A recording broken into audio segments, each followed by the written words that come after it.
ایک شخص بہادری کی دھاک بٹھانے کے لیے کون ہے جو اللہ کی راہ میں لڑتا ہے؟ آپ نے فرمایا جو شخص اس ارادے سے جنگ میں شریک ہوتا ہے کہ اللہ تعالیٰ کا کلمہ بلند رہے، صرف وہی اللہ کے راستے میں لڑتا ہے۔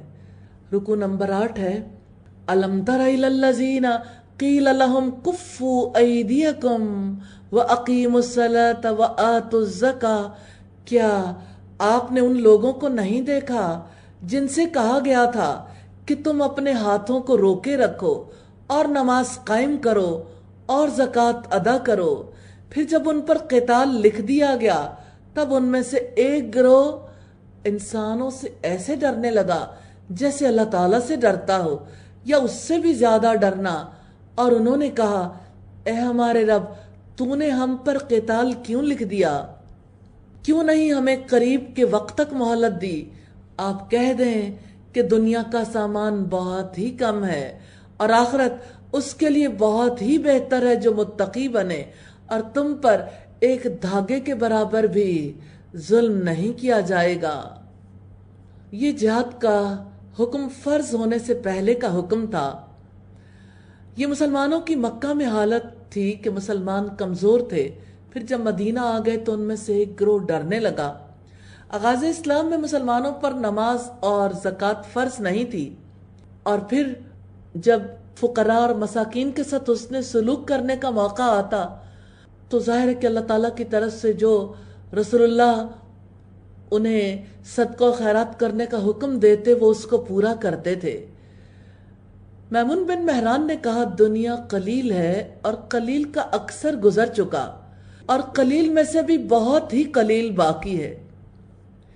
اس وجہ سے آپ صلی اللہ علیہ وسلم نے فرمایا اگر تم نے جہاد کو چھوڑ دیا اور بیلوں کی دموں کو پکڑ لیا اور آئینہ کا کاروبار کرنے لگے تو اللہ تعالیٰ تمہاری گردنوں میں ذلت کا طوق ڈالے گا، اور یہ ذلت تم سے چمٹی رہے گی الا یہ کہ تم اللہ تعالیٰ کی طرف رجوع کرو اور اس راہ پر لوٹ آؤ جس پر تم پہلے تھے، اور تم پر ایک دھاگے کے برابر بھی ظلم نہیں کیا جائے گا، یعنی تمہارے اعمال کے اجر میں کمی نہیں کی جائے گی۔ اینما تکونوا یدرککم الموت ولو کنتم فی بروج مشیدہ، تم جہاں کہیں بھی ہوگے موت تمہیں پہنچ ہی جائے گی، اور اگرچہ تم مضبوط قلعوں میں ہو، اور اگر انہیں کوئی بھلائی پہنچتی ہے تو وہ کہتے ہیں کہ یہ اللہ تعالیٰ کی طرف سے ہے، اور اگر انہیں کوئی برائی پہنچتی ہے تو کہتے ہیں کہ یہ تمہاری طرف سے ہے۔ آپ کہہ دیں سب اللہ تعالیٰ ہی کی طرف سے ہے، پھر ان لوگوں کو کیا ہو گیا ہے کہ قریب نہیں ہے کہ کوئی بات سمجھیں۔ جو بھی بھلائی تجھے پہنچے سو اللہ تعالیٰ کی طرف سے ہے، اور جو کوئی برائی تجھے پہنچے تو وہ تمہاری اپنی طرف سے ہے، اور ہم نے آپ کو لوگوں کے لیے رسول بنا کر بھیجا ہے، اور اللہ تعالیٰ ہی گواہ کافی ہے۔ اور جس نے رسول کی اطاعت کی اس نے حقیقتاً اللہ تعالیٰ کی اطاعت کی، اور جس نے منہ موڑا تو ہم نے ان پر آپ کو نگہبان بنا کر نہیں بھیجا۔ اور وہ کہتے ہیں اطاعت ہوگی، پھر جب وہ آپ کے پاس سے نکلتے ہیں تو ان میں سے ایک گروہ رات کو آپ کی بات کے خلاف مشورہ کرتا ہے، اور اللہ تعالیٰ لکھ رہا ہے جو وہ رات کو مشورہ کرتے ہیں، چنانچہ آپ ان سے منہ موڑ لیں اور اللہ تعالیٰ پر توکل کریں، اور اللہ تعالیٰ ہی وکیل کافی ہے۔ افلا یتدبرون القرآن ولو کان من عند غیر اللہ لوجدوا فیہ اختلافا کثیرا، تو کیا وہ قرآن مجید میں غور و فکر نہیں کرتے؟ اور اگر وہ غیر اللہ کے پاس سے ہوتا تو اس میں وہ یقیناً بہت زیادہ اختلاف پاتے۔ اور جب ان کے پاس امن یا خوف کا کوئی معاملہ آتا ہے تو اسے مشہور کر دیتے ہیں، اور اگر وہ اسے رسول تک یا اپنے میں سے حکم دینے والوں کی طرف لوٹاتے تو وہ لوگ ضرور جان لیتے اس کو جو ان میں سے اس کا اصل مطلب نکالتے ہیں، اور اگر تم پر اللہ تعالیٰ کا فضل اور اس کی رحمت نہ ہوتی تو بہت ہی کم لوگوں کے سوا تم سب شیطان کے پیچھے لگ جاتے۔ یہ منافق تھے جو مسلمانوں کے اندر افواہیں پھیلاتے تھے، یہ ان کا پسندیدہ شغل تھا، جب کبھی رسول اللہ کے پاس چپکے سے کوئی آتا، منافق مشہور کر دیتے مسلمان فلاں علاقے میں مغلوب ہو گئے، چنانچہ تم اللہ کی راہ میں جنگ کرو، تمہیں تمہاری ذات کے سوا کسی کی تکلیف نہیں دی جاتی، اور مومنوں کو آپ رغبت دلائیں، قریب ہے کہ اللہ تعالیٰ ان لوگوں کی لڑائی روک دے جنہوں نے کفر کیا، اور اللہ تعالیٰ بہت سخت لڑائی کرنے والا، بہت سخت سزا دینے والا ہے۔ امام بغوی لکھتے ہیں کہ غزوہ احد کے بعد رسول اللہ نے ابو سفیان سے وعدہ کر لیا تھا کہ ماہ ذیقعد میں بدر صغرا پر دونوں فریقوں کا مقابلہ ہوگا۔ جب مقررہ وقت آیا تو رسول اللہ نے مسلمانوں کو جہاد کی دعوت دی، کچھ لوگوں نے دعوت قبول نہیں کی، اس پر یہ آیت نازل ہوئی، پھر فرمایا من یشفع شفاعۃ حسنۃ یکن لہ نصیب منہا، جو شخص سفارش کرے گا اچھی سفارش تو اس کے لیے بھی اس میں ایک حصہ ہوگا، اور جو کوئی سفارش کرے گا بری سفارش اس کے لیے اس میں سے ایک حصہ ہوگا، اور اللہ تعالی ہمیشہ سے ہر چیز پر نگہبان ہے۔ جیسے بری سفارش کرنا نقصان دہ ہے، جیسے کسی حقدار کو حق سے محروم کرنا نقصان دہ ہے، جو حق نہیں رکھتا اگر سفارش کے ذریعے سے اس کو حق دلوایا جائے تو ظاہر ہے اگر اس پر پکڑ ہے۔ اس کے مقابلے میں جب اچھی سفارش ہوگی، حقدار کو اس کا حق دلوایا جائے گا تو اس پر اللہ تعالیٰ کی طرف سے اجر ہے۔ اور اچھی سفارش سے مراد ہے جس سے سچے مقصد کو قوت حاصل ہو۔ مثال کے طور پر جہاد کے لیے ابھارنا اچھی سفارش ہے، قرآن کے لیے ابھارنا اچھی سفارش ہے۔ اللہ تعالیٰ ہم سب کو توفیق عطا فرمائے۔ اور جب تمہیں سلامتی کی کوئی دعا دی جائے تو تم اس سے بہتر سلامتی کی دعا دو یا اتنا ہی لوٹا کر دو، یقیناً اللہ تعالیٰ ہمیشہ سے ہر چیز کا پورا حساب لینے والا ہے۔ اللہ لا الہ الا ہوا، اللہ تعالیٰ وہ ہے جس کے سوا کوئی معبود نہیں، وہ تم سب کو قیامت کے دن ضرور جمع کرے گا جس میں کوئی شبہ نہیں، اور اللہ تعالیٰ سے زیادہ بات میں سچا اور کون ہے۔ رکو نمبر 9 ہے فَمَا لَكُمْ فِي الْمُنَافِقِينَ فِئَتَيْنِ، پھر تمہیں کیا ہو گیا ہے کہ منافقوں کے بارے میں 2 گروہ بن رہے ہو، حالانکہ اللہ تعالیٰ نے اس وجہ سے جو انہوں نے کمایا انہیں اوندھا کر دیا ہے۔ کیا تم چاہتے ہو کہ انہیں ہدایت دو جنہیں اللہ تعالیٰ نے گمراہ کیا ہے، اور جس کو اللہ تعالیٰ گمراہ کر دیں اس کے لیے آپ ہرگز کوئی راستہ نہیں پائیں گے۔ زید بن ثابت نے اس آیت کے بارے میں فرمایا کہ کچھ لوگ منافقین جو اوپر سے نبی صلی اللہ علیہ وسلم کے ساتھ تھے، جنگ احد میں آپ کو چھوڑ کر واپس چلے آئے۔